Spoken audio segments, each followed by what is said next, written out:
Bonjour, aujourd'hui on se retrouve pour vous faire la présentation d'un livre, le deuxième livre de la collection Apprentie sorcière que j'ai reçu des éditions Larousse.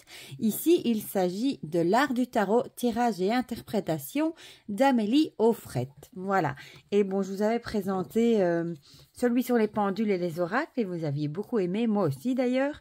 Et maintenant, je vous présente celui-ci et je vous ferai une autre vidéo avec celui sur la cuisine de sorcière. Voilà. Donc, c'est toujours un petit format, petit prix, hein, toujours 7,95 €. Je vous mettrai dans la barre d'infos le lien, vous pouvez le commander soit sur le site des éditions Larousse, je ne sais pas, peut-être sur Amazon. L'autre était en rupture sur Amazon, mais vous pouvez le trouver à la FNAC aussi. Et je suppose que dans les librairies, on peut vous le commander également. Voilà, voilà. Donc, on va lire ce qui est écrit au dos. L'art du tarot, tirage et interprétation. Découvrez l'art du tarot et laissez-vous porter par la puissance de cet art divinatoire.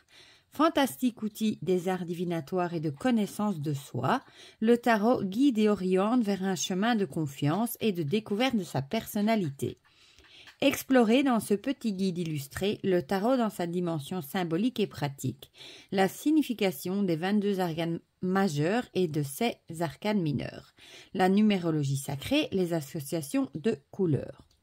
Amélie Offrette vous livre son expertise pour apprendre à tirer les cartes, interpréter votre tirage et utiliser votre jeu au quotidien. Vous détiendrez ainsi toutes les clés essentielles pour retrouver équilibre et bien-être grâce au tarot. Amélie Offrette est tarologue et spécialiste de l'ésotérisme. Elle accompagne celles et ceux qui souhaitent utiliser le tarot pour être guidés dans leur vie personnelle, professionnelle ou spirituelle. Sur son compte Instagram Amélie Tarologue, elle livre des conseils pertinents pour comprendre et interpréter chaque tirage et avancer vers un avenir plus harmonieux. Voilà. Bon, et la couverture, elle est plus dans les tons violets, mais vous la voyez plus bleue, mais elle est dans les tons violets. Donc, on va le découvrir ensemble.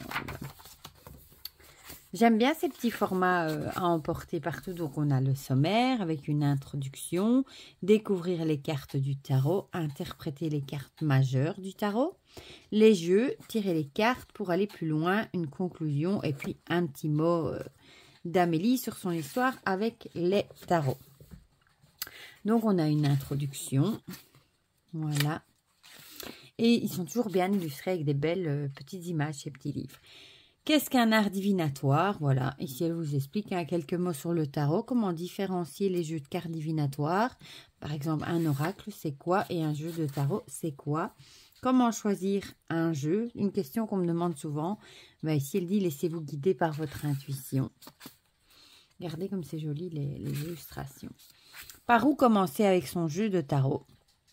Comment différencier les arcanes majeurs et les mineurs? Comment et pourquoi utiliser les cartes à l'envers et les cartes à l'endroit? Il est chouette aussi pour ceux qui voudraient débuter, par exemple. Un petit mot sur les cartes à l'envers.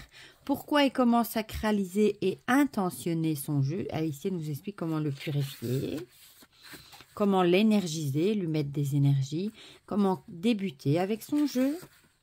Et ensuite, on passe à la catégorie découvrir les cartes du tarot. Je trouve ça très joli avec les petits dessins.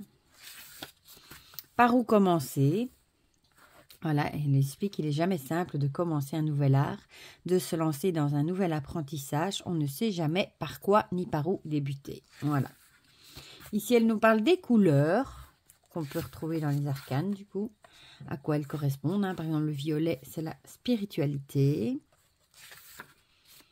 Voilà. Ensuite, comprendre la numérologie du tarot. Ben, ici, elle va un petit peu nous expliquer les chiffres. Hein.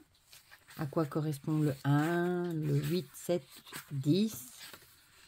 Comprendre les figures du tarot. Ici, on va parler des personnages. Le valet, le cavalier, la reine et le roi. Comprendre les familles du tarot. Ici, elle va nous expliquer les 4 suites des mineurs. Hein. Les bâtons, les épées, les coupes et les deniers.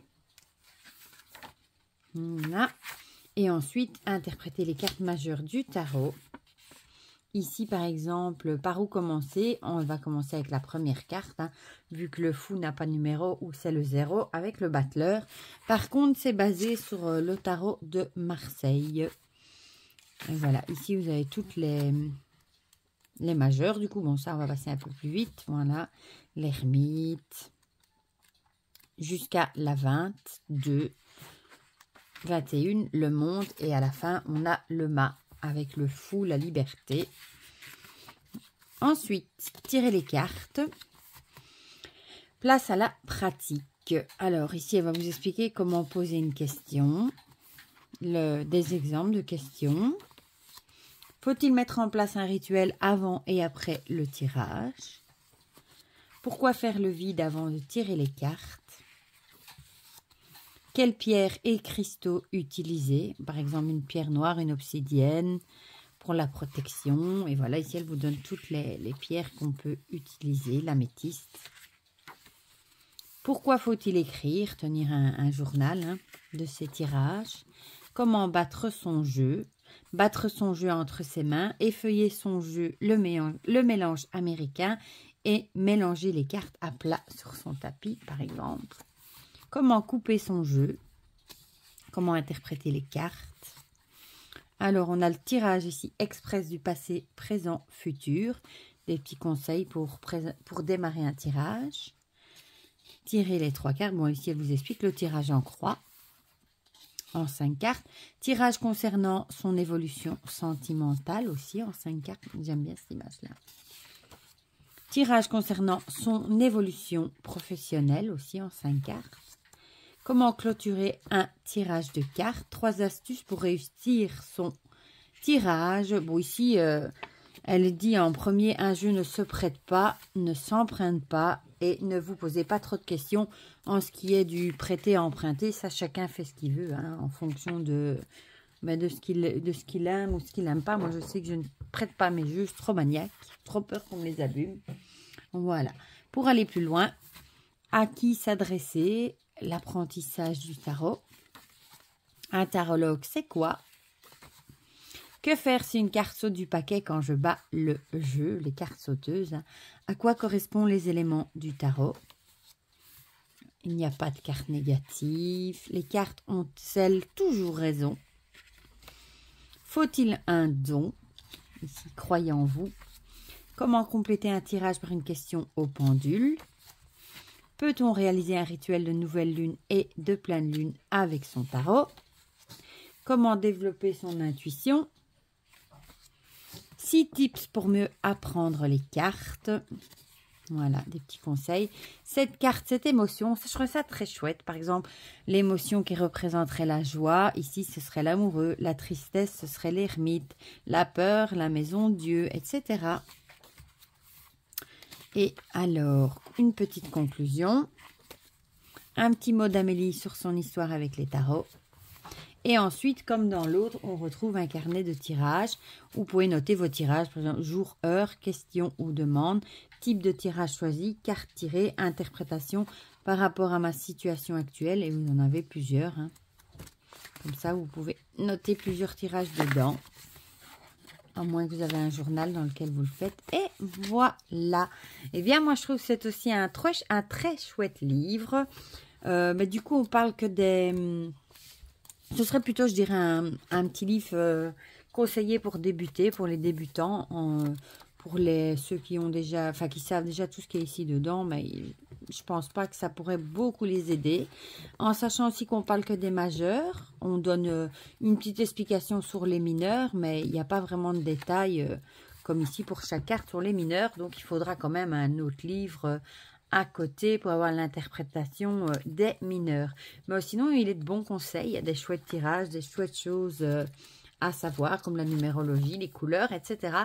Donc, si vous cherchez un livre pour apprendre le tarot, pour débuter, ou à pas trop cher, eh ben, celui-ci est vraiment très chouette, à 7,95 €. J'aime beaucoup, moi, cette collection Apprentie Sorcière. Voilà, ben, du coup, dites-moi en commentaire ce que vous pensez de ce petit livre, si vous le trouvez chouette et intéressant, si vous l'avez, pourquoi pas. Dites-moi tout ça dans les commentaires, comme ça on partage tout ça ensemble comme d'habitude. Pour le reste, je vous fais plein de gros bisous et on se dit à très vite pour de prochaines vidéos. Bisous, bisous!